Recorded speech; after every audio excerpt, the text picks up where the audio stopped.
전반적으로 상승 출발하는 미 증시입니다. 미국 현지에서는 어떻게 보고 있을까요? 미국 증시 전문 유튜버 유산암님 연결해 들어볼게요. 유산암님 안녕하세요. 네, 오늘 장 어떻게 보고 계실까요? 네, 오늘은 이번 주를 시작하면서 이번 주 수요일에 있을 금리 인하에 대한 기대감으로 전반적으로 시장이 상승하는 모습을 보여주고 있습니다. 다만 조금 더 개별적인 뉴스에 좀 더 강하게 반응하는 모습이면서 엔비디아, 테슬라, 구글 등 각각 개별적 뉴스에 주목해서 주가가 상승하거나 하락하는 방향으로 좀 결정되어 있다고 정리할 수 있을 것 같습니다. 네, 종목별 개별 뉴스가 많이 나왔습니다. 해당 내용까지 바로 짚어주시죠.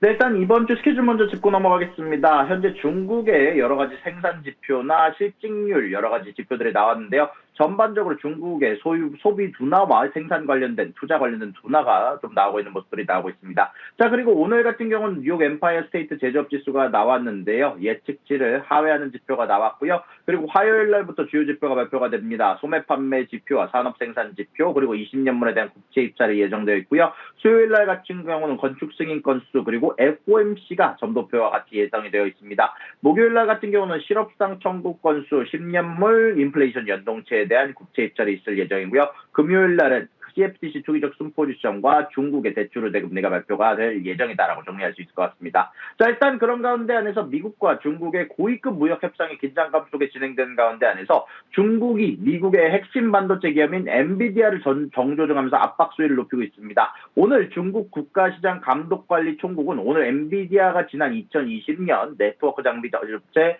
멜라녹스를 인수한 거래가 반독점법을 위반했다라는 예비조사 결과를 발표를 했는데요. 중국 규제당국은 엔비디아에 대한 추가 조사를 진행할 것이다라고 밝혔지만 구체적으로 어떤 시정 조치를 요구할지에 대해서는 언급하지 않았습니다. 이 소식이 나오자마자 주요 증시에서 개장 전 거래소 엔비디아의 주가가 2%가량 하락하는 등 시장은 즉각 반응했고요. 여기에다가 이번 발표가 시점이 굉장히 매우 민감하다는 평가입니다. 현재 스페인 마드리드에서 미국과 중국 관리들이 관세 문제를 포함한 포괄적인 무역 현안을 두고 이틀째 협상을 벌이고 있는데요. 중국의 이번 조치는 협상 테이블에서 유리한 고지를 점하기 위한 압박용 카드로 전반적으로 해석이 되고 있습니다. 중국의 압박은 이뿐만이 아니라 주말 사이에 중국이 텍사스 인스트루먼트 등 미국 기업이 생산하는 특정 반도체에 대한 반덤핑 조사에 착수한다라고 밝히기도 했고요. 여기에다가 추가적으로 엔비디아가 안 그래도 AI 칩 시장을 사실상 독점하고 있어서 기술 패권 전쟁의 중심에 있는 기업인데 아이러니하게도 중국은 4년 전 자국 기업을 차별하지 않는다라는 조건으로 엔비디아의 멜라녹스 입수를 승인해준 바 있음에도 불구하고 사실 지금에 와서 이렇게 압박한다라는 건 결국 마드리드 협상에서 우위를 차지하기 위한 시간이 아닌가라는 얘기가 나오고 있고요. 트럼프 대통령은 어저께 기준으로 기자들과 만나서 협상이 잘 진행되고 있다라고 말하면서도 틱톡 문제도 주요 의제로 다루어지고 있다라고 얘기가 나오고 있는데요. 양국은 이번 협상을 통해서 이르면 10월에 한국에서 열리는 정상회의에서 트럼프 대통령과 시진핑 주석의 만남을 위한 발판을 마련할 것으로 보인다라는 얘기가 나오고 있고요. 결국 중국은 이번 반독점 규제 칼날은 반도체를 둘러싼 기술 전쟁과 무역 협상의 주도권을 동시에 잡으려는 다목적 포석으로 풀이가 된다는 게 애널리스트들의 평가입니다. 자, 그리고 그 다음 소식입니다. 현재 미국의 중앙은행인 연준이 이번 주에 금리 인하를 내릴 것으로 예상이 되고 있고 FOMC가 불과 이틀을 앞두고 있는 상황인데 도널드 트럼프 대통령이 노골적으로 금리 인하 압박을 추가적으로 제시를 하고 있습니다.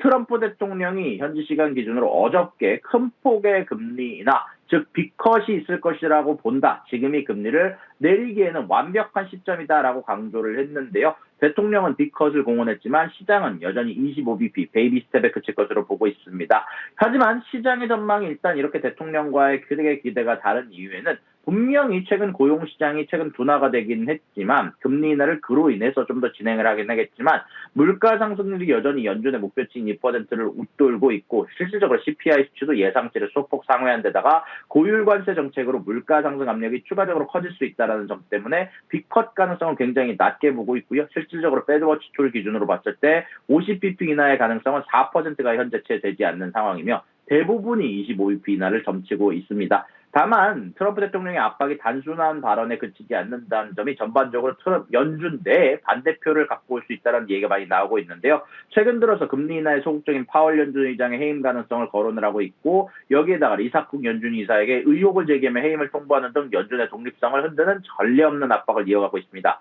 그러다 보니까 이번 FOMC 회의에서는 연준 위원들 간의 의견이 크게 엇갈리면서 반대표가 속출할 가능성이 높다는 이야기가 나오고 있고, 2019년 이후 처음으로 과연 3명 이상의 반대표가 나올 수 있다는 전망까지 제기가 되고 있다 보니까 결국 연준의 정치적 외압과 경제지표 사이에서 어떤 결정을 내릴지, 그 결정이 시장에 어떤 평화점을 미칠지 전 세계가 주목하고 있다고 정리할 수 있을 것 같습니다. 그리고 마지막 소식입니다. 테슬라가 일론 머스크가 10억 달러, 한국 돈으로 약 1조 3천억 원이 넘는 규모의 자사주 매입을 하면서 시장에 강력한 자신감을 드러냈습니다. 이 소식에 테슬라 주가가 개장 전 거래부터 7%가량 넘게 폭등을 했는데요. 공개된 자료에 따르면 지난 9월 12일부터 신탁을 통해서 간접적으로 주식을 사들인 것으로 확인이 됐는데요. 이는 2020년 2월 이후 5년 반 만에 처음으로 이루어진 공개 시장에서의 자사주 매입이며, 2022년에는 현재 트위터 혹은 지금은 X를 인수할 당시에는 200억 달러가 넘는 주식을 대거 매각한 바 있는데, 이번 주식 매입은 테슬라 이사회가